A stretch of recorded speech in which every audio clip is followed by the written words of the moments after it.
Assalamualaikum warahmatullahi wabarakatuh.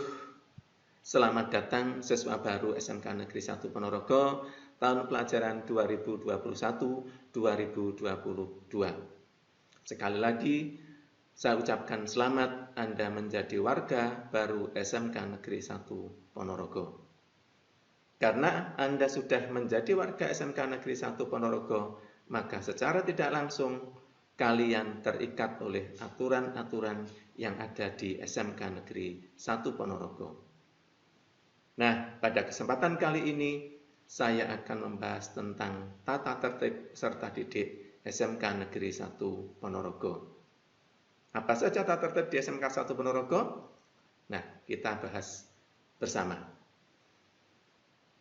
Tata tertib di SMK Negeri 1 Ponorogo ada 5 bab. Bab yang pertama membahas tentang pengertian. Apa yang dimaksud tata tertib anak-anak? Kalian tentunya sudah tahu, di SMP sudah pernah mendengar tata tertib dan mungkin juga sudah ada ketika di SMP.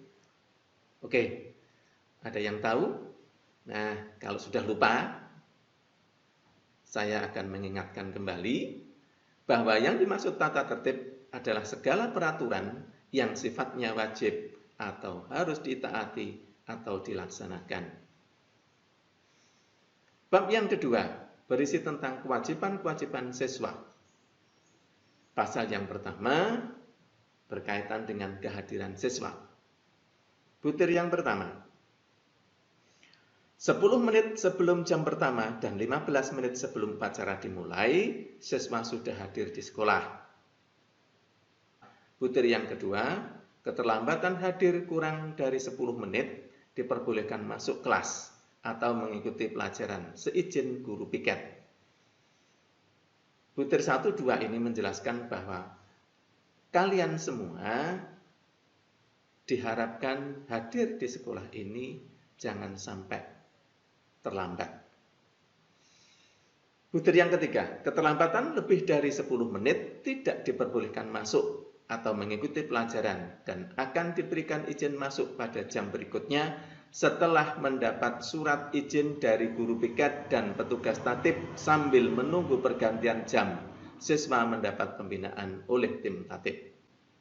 Butir yang keempat, apabila siswa tidak masuk sekolah karena sakit atau izin, harus mengirim surat izin yang sah dari orang tua atau wali murid pada hari itu juga.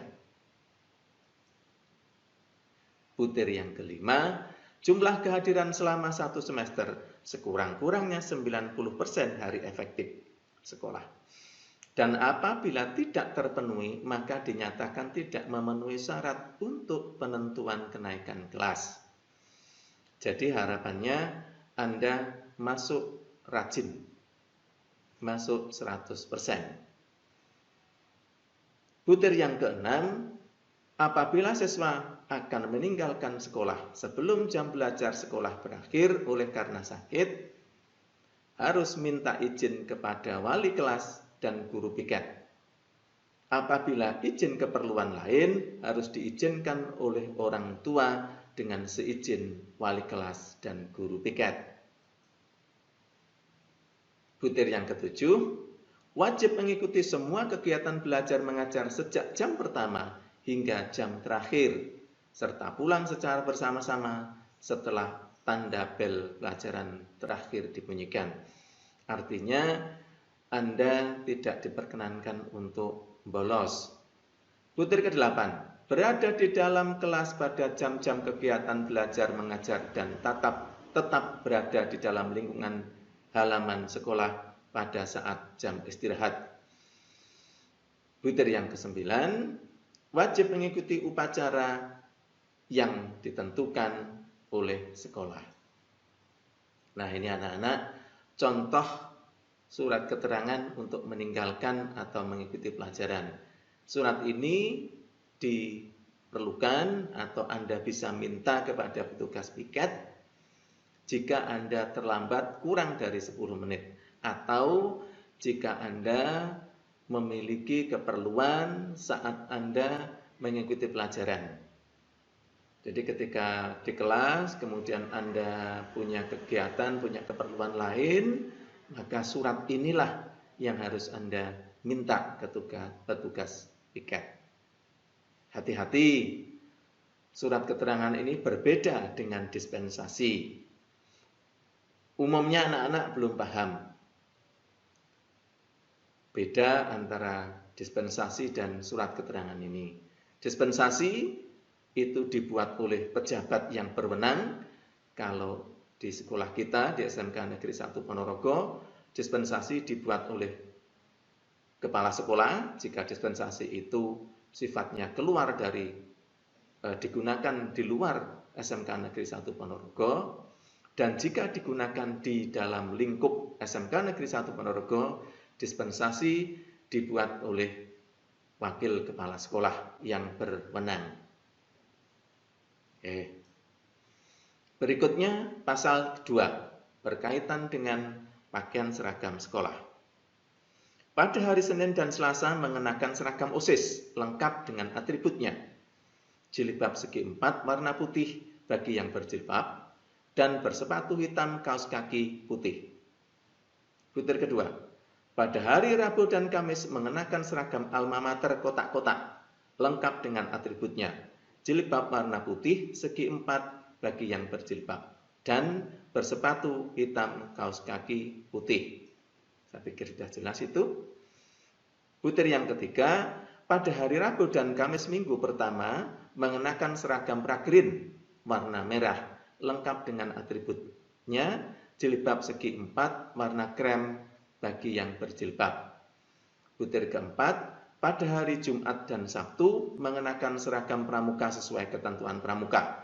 Lengkap dengan atributnya, jilbab segi 4 warna coklat tua bagi yang berjilbab dan bersepatu hitam kaos kaki hitam.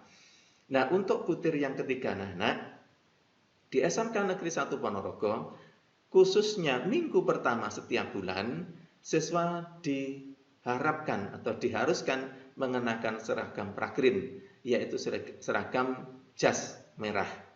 Jas yang berwarna merah itulah anak-anak. Oke.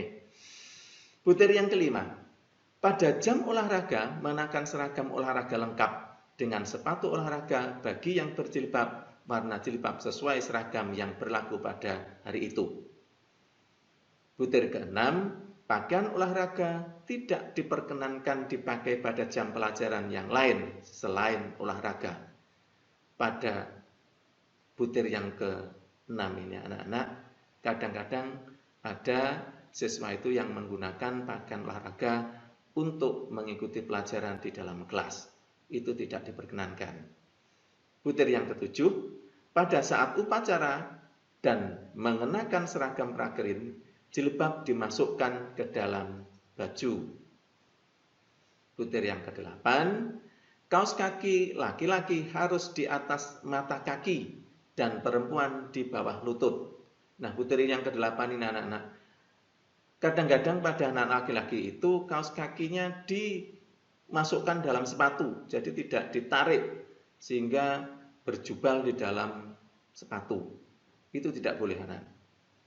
Butir yang 9, mengenakan ikat pinggang yang telah ditentukan oleh sekolah.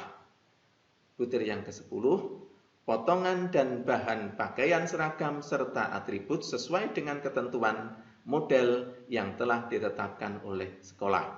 Butir 11, pakaian seragam dalam keadaan bersih dan rapi, artinya tidak kotor atau lusuh.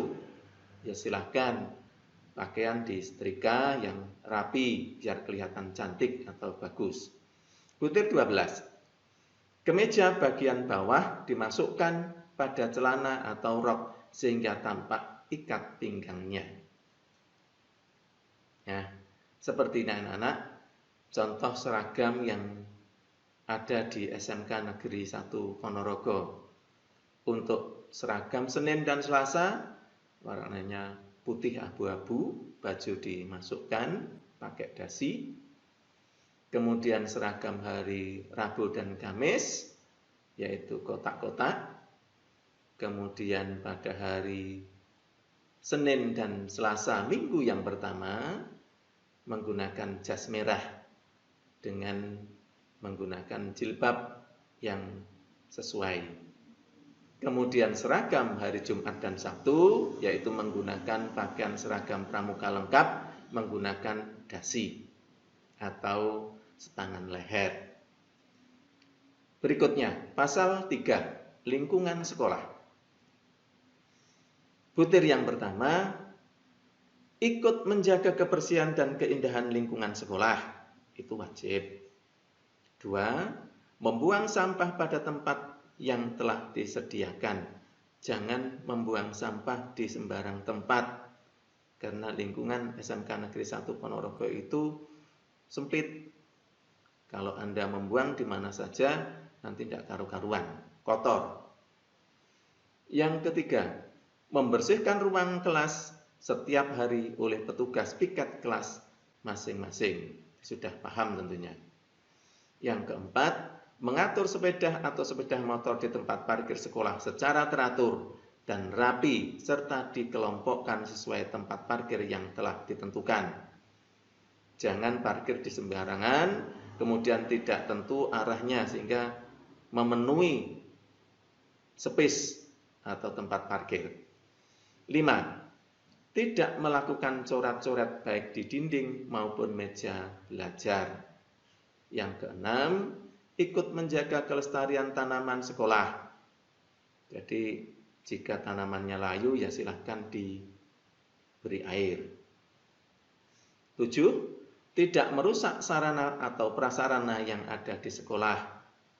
8, merawat dan memelihara tanaman hias di sekolah. Syukur-syukur kalau memberi yang baru. Jika sudah ada, ya silahkan dirawat. Pasal 4 berkaitan dengan etika dan sopan santun. Sopan santun adalah suatu sikap atau tingkah laku yang ramah terhadap orang lain, terhadap yang kalian lihat, rasakan dalam situasi, kondisi apapun. Itu sopan santun. Etika adalah aturan atau norma sopan santun yang dipakai manusia dalam bergaul, atau bisa dikatakan sebagai rule atau aturan. Nah, sopan santun di SMK Negeri 1 Ponorogo, yang pertama, menghormati kepala sekolah, guru, dan karyawan SMK Negeri 1 Ponorogo. 2, bersikap sopan santun kepada sesama warga sekolah dan tamu. Ketiga, menjunjung tinggi kultur dan adat budaya. Yang keempat, bagi siswa putri tidak memakai make up secara berlebihan, tidak mengecat kuku, serta tidak mengenakan perhiasan serta secara berlebihan. Gini anak-anak, untuk butir yang keempat, biasanya anak-anak mengecat kuku. Kalau diperingatkan, catnya henna Pak, mereknya. Di SMK 1 Ponorogo tidak mengenal merek cat. Apapun mereknya, kuku tidak boleh dicat dengan merek Hela, Henna, Heko, dan sebagainya. Jadi tidak usah mengecat kuku. Atau rambut disambung, tidak usah. Rambut dicat, tidak usah. Perempuan yang menggunakan jilbab, catnya di rambut, rambutnya dicat mentang-mentang tidak kelihatan, tidak boleh anak-anak. Yang kelima, rambut diatur secara rapi, tidak dicat. Nah ini tadi. Dan untuk siswa putra tidak berambut gondrong atau gundul. Rambut dipotong rapi dengan ukuran 2-1-0 serta tidak berkumis dan berjenggot. Yang keenam, bagi siswa putra tidak mengenakan perhiasan atau aksesoris yang tidak selayaknya dikenakan siswa putra dan tidak menyerupai perempuan. Yang ketujuh, berbicara secara sopan santun baik terhadap guru, karyawan maupun teman-teman sekolah. Yang kedelapan, saling hormat menghormati sesama siswa. Itu tentu supaya tidak terjadi perkelahian. 9, menjaga keamanan dan ketertiban selama di sekolah. 10, mengendarai dan melengkapi sepeda motor atau kendaraan sesuai dengan ketentuan undang-undang lalu lintas. Ini maksudnya begini anak-anak, untuk yang butir ke-9. Bagi anak-anak yang masuk lewat jalur depan, ketika sudah masuk di lorong baratnya masjid, maka sebaiknya kendaraan atau motor itu dimatikan jika sudah memasuki pelajaran atau pelajaran sudah dimulai, sehingga tidak mengganggu teman-teman yang sedang mengikuti pelajaran. Ke-11, jaket dan helm dilepas sebelum memasuki area sekolah. Nah, untuk yang nomor 11 ini anak-anak, tujuannya apa? Supaya kalian tidak menutupi jati diri Anda. Ada kejadian siswa SMK Negeri 1 Ponorogo tidak menggunakan seragam sesuai dengan harinya karena menggunakan jaket sehingga tidak ketahuan. Itu anak-anak tujuannya. Mengapa jaket harus dilepas ketika masuk area SMK Negeri 1 Ponorogo? Pasal yang kelima berkaitan dengan administrasi sekolah. Yang pertama, menyelesaikan pembayaran keuangan sekolah tepat waktu sesuai ketentuan. Yang kedua, meminjam atau merawat dan mengembalikan buku-buku perpustakaan sesuai dengan ketentuan yang ditentukan oleh perpustakaan. Yang ketiga, memanfaatkan sarana dan prasarana sekolah secara benar sesuai dengan penggunaannya. Maksudnya begini anak-anak, setiap bulan bagi siswa yang mampu itu diwajibkan membayar uang sekolah. Nah, silahkan dibayar sesuai dengan ketentuannya. Untuk yang nomor 2, jika Anda meminjam buku dari perpustakaan, silahkan buku itu dirawat.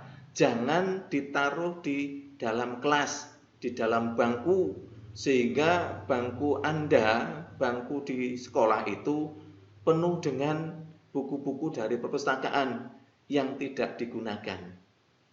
Nah, buku dibawa ke sekolah tok, kemudian ditaruh di bangku, pulang tidak dibawa, sehingga tidak mungkin dibaca di rumah. Mubazir anak-anak.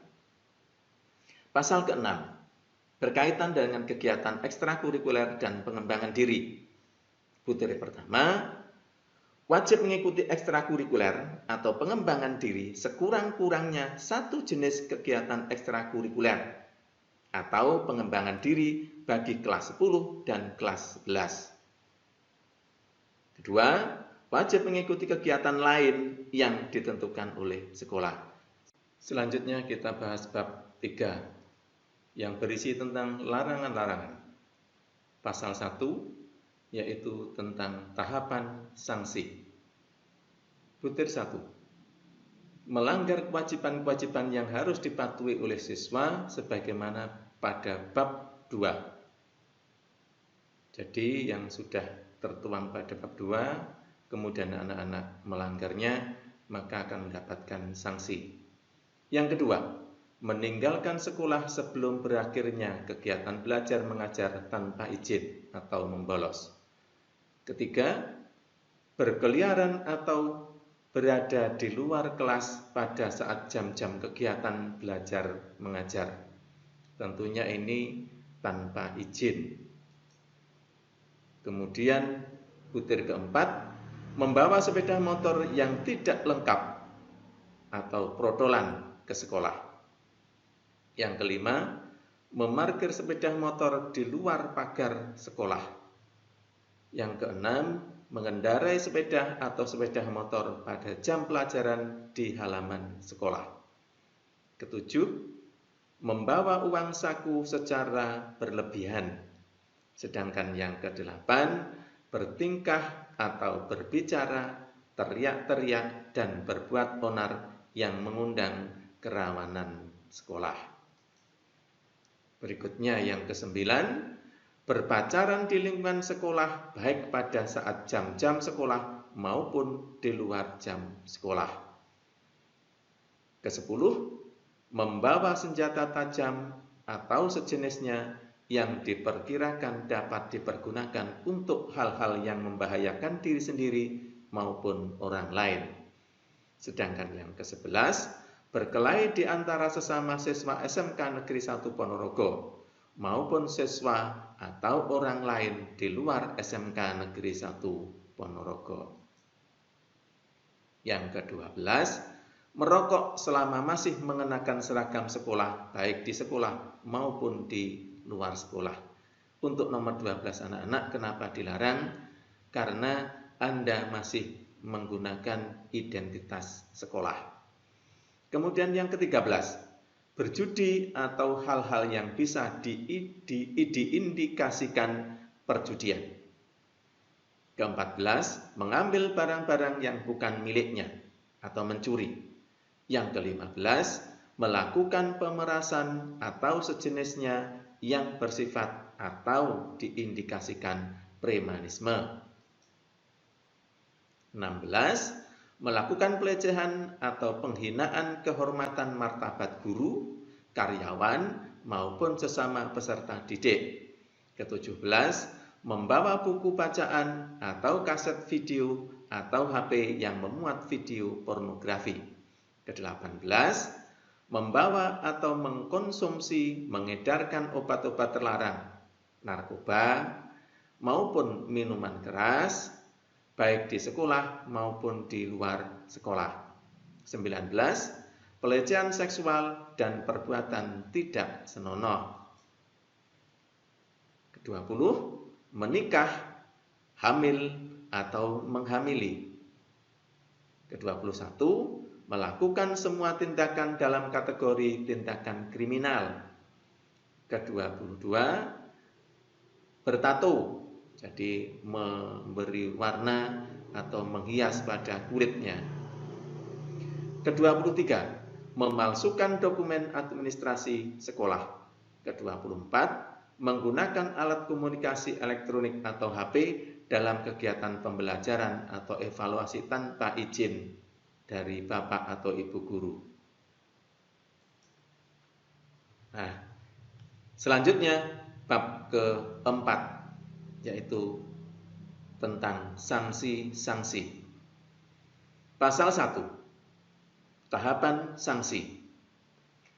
Apabila siswa tidak mentaati kewajiban-kewajiban dan melanggar larangan-larangan seperti tersebut di atas, maka akan diberikan sanksi oleh sekolah berupa 1. Peringatan secara lisan dan penindakan secara langsung.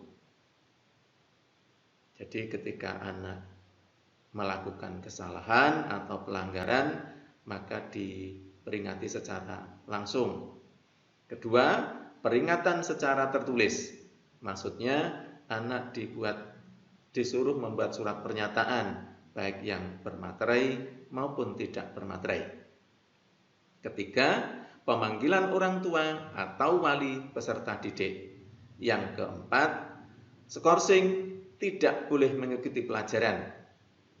Yang kelima, dikembalikan kepada orang tua atau wali.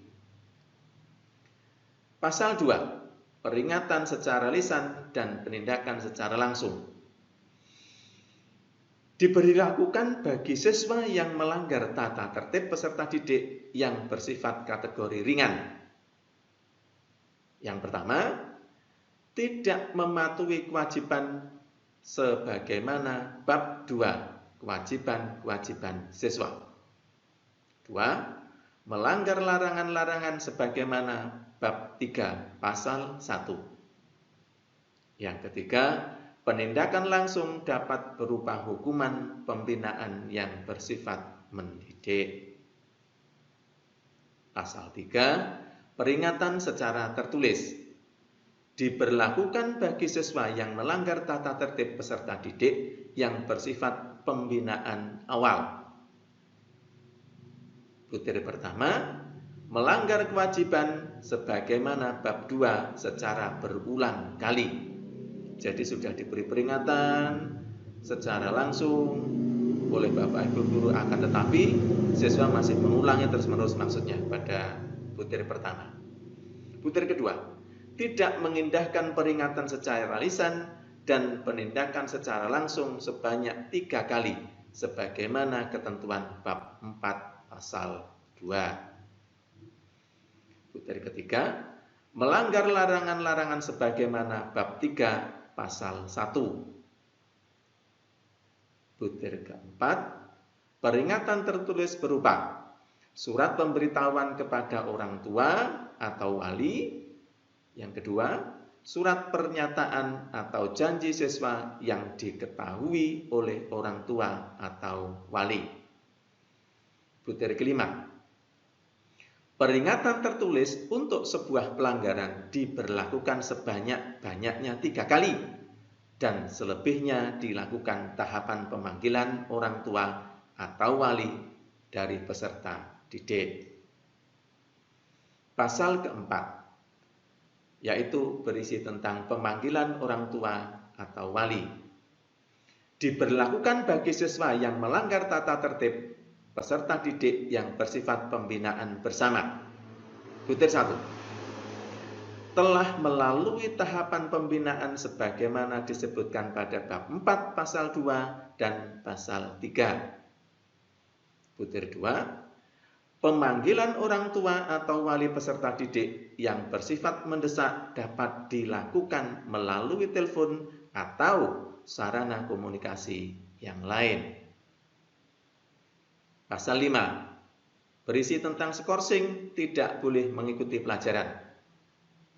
Diberlakukan bagi siswa yang melanggar tata tertib peserta didik yang bersifat peringatan keras. Poin pertama, telah melalui tahapan pembinaan sebagaimana disebutkan pada bab 4, pasal 2, pasal 3, dan pasal 4. Butir 2, melanggar larangan-larangan sebagaimana bab 4, pasal 2, pasal 3, dan pasal 4 secara berulang-ulang. Butir 3, melanggar tahapan-tahapan pembinaan yang telah dilakukan, peringatan secara lisan.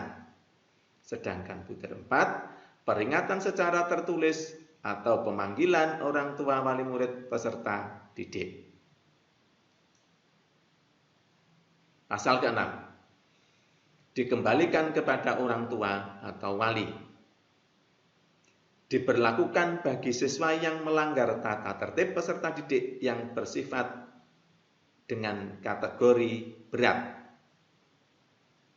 Butir 1, telah melalui tahapan pembinaan sebagaimana disebutkan pada bab 4 pasal 2, pasal 3, pasal 4, dan pasal 5. Butir 2, melanggar larangan-larangan sebagaimana bab 3 pasal 1, yaitu membawa, mengkonsumsi, mengedarkan obat-obat terlarang seperti narkoba maupun minum-minuman keras, baik di sekolah maupun di luar sekolah. Menikah, hamil, atau menghamili. Butir 3, menjalani proses hukum tindak pidana oleh pihak kepolisian. Butir keempat, melakukan penghasutan atau sejenisnya yang bersifat sara. Pasal 7 berisi tentang dikeluarkan dari sekolah dengan tidak hormat. Hal ini diberlakukan bagi siswa yang melanggar tata tertib peserta didik yang bersifat dan kategori amat sangat berat. Butir 1, telah melalui tahapan pembinaan sebagaimana disebutkan pada bab 4, pasal 2, pasal 3, pasal 4, dan pasal 5, dan diindikasikan sudah tidak memungkinkan dilakukan pembinaan. Butir 2, pelecehan seksual dan perbuatan tidak senonoh. Butir 3, berbuat onar dan mengganggu stabilitas sekolah. Nah, kita lanjutkan pada bab 5, yaitu mekanisme penanganan kasus. Pasal 1. Kasus pelanggaran tata tertib peserta didik. Butir 1. Tahapan penanganan kasus pelanggaran tata tertib peserta didik. Yang pertama, peringatan secara lisan dan penindakan langsung. Kedua, atau B, peringatan secara tertulis. C, pemanggilan orang tua atau wali peserta didik. D, skorsing tidak boleh mengikuti pelajaran. E, dikembalikan kepada orang tua atau wali. F, dikeluarkan dari sekolah dengan tidak hormat. Butir kedua, setiap guru atau karyawan berhak melakukan peringatan secara lisan dan penindakan langsung kepada siswa yang melakukan pelanggaran tata tertib peserta didik. Butir 3. Setiap guru atau karyawan yang telah melakukan peringatan secara lisan dan penindakan langsung terhadap siswa untuk segera melapor kepada tim tatib, wali kelas, atau guru BPBK berkaitan dengan pelanggaran tata tertib peserta didik yang dilakukan oleh siswa untuk mendapat penanganan lebih lanjut. Butir keempat, tim tatib memiliki wewenang melakukan peringatan secara lisan dan penindakan langsung serta menetapkan dan memberikan besar skor pelanggar kepada peserta didik yang secara nyata melakukan pelanggaran. Butir kelima, peringatan secara tertulis diberikan oleh sekolah dilengkapi dengan data pelanggaran yang telah dilakukan siswa berdasar usulan dari tim tatib. Butir ke-6, tim tatib memberikan laporan penanganan pelanggaran siswa kepada BP atau BK untuk mendapatkan penanganan lebih lanjut. Ketujuh, pemanggilan orang tua atau wali peserta didik yang melakukan pelanggaran dilakukan oleh BPBK dan diketahui oleh kepala sekolah. Kedelapan, dalam hal sanksi berat dan sangat berat, siswa dikembalikan kepada orang tua atau wali dan dikeluarkan dari sekolah tidak dengan hormat, dilakukan setelah melalui rapat Dewan Guru. Pasal 2. Kasus pribadi. Yang pertama, kasus pribadi dimaksudkan sebagai kasus bukan bersifat pelanggaran tata tertib peserta didik. Poin 2, penanganan dilakukan oleh wali kelas, guru BPBK, dan orang tua atau wali peserta didik. Selanjutnya bab 6 penutup dan terima kasih. Semoga apa yang saya sampaikan bermanfaat bagi kalian semua dan saya akhiri. Assalamualaikum warahmatullahi wabarakatuh. Selanjutnya ada tugas yang harus kalian kerjakan dan dikumpulkan. Silahkan dibaca sendiri, dipahami, kemudian dikerjakan dan dikumpulkan kepada panitia. Terima kasih, sekian saja apa yang bisa saya sampaikan. Ada kekurangannya mohon maaf dan terima kasih.